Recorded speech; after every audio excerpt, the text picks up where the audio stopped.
আইইডির চেয়ে বেশি শক্তি ভোটার আইডির। ভোট দিয়ে দেশবাসীর উদ্দেশ্যে বার্তা প্রধানমন্ত্রী নরেন্দ্র মোদীর।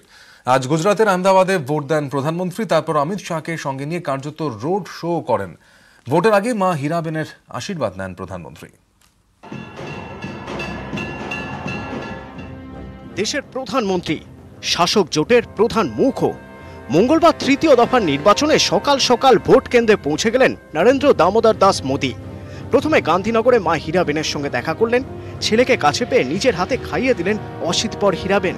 মিনিট কুড়ি কথা হয় মা ছেলের, তারপরেই ভোট দিতে বেরিয়ে পড়েন নরেন্দ্র মোদী। গন্তব্য আহমেদাবাদের রনিপেট নিশান হাই স্কুল। হুড খোলা জিপে বসে ভোট কেন্দ্রে পৌঁছন মোদী। গান্ধীনগর লোকসভা কেন্দ্রের অন্তর্গত এই এলাকা, যেখানে বিজেপি প্রার্থী অমিত শাহ, সেখানে ভোটকর্মী ও অন্যান্য ভোটারদের সঙ্গে কুশল বিনিময় করেন মোদী।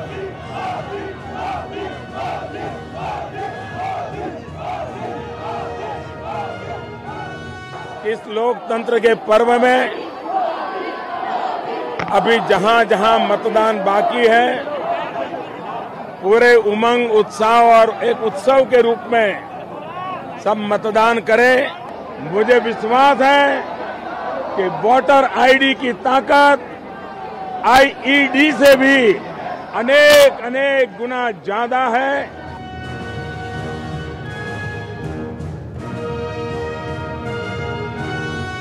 বুথ থেকে বেরিয়ে রোড শো এর ঢঙে বেশ কিছুটা পথ হাঁটেন মোদী। সঙ্গী প্রার্থী অমিত শাহ। ক্যামেরার সামনে ভিক্টরি সাইনে ঠিকরে বেরোচ্ছে আত্মবিশ্বাস। চারদিকে তখন মোদী মোদী রব। নিউজ 18 বাংলা।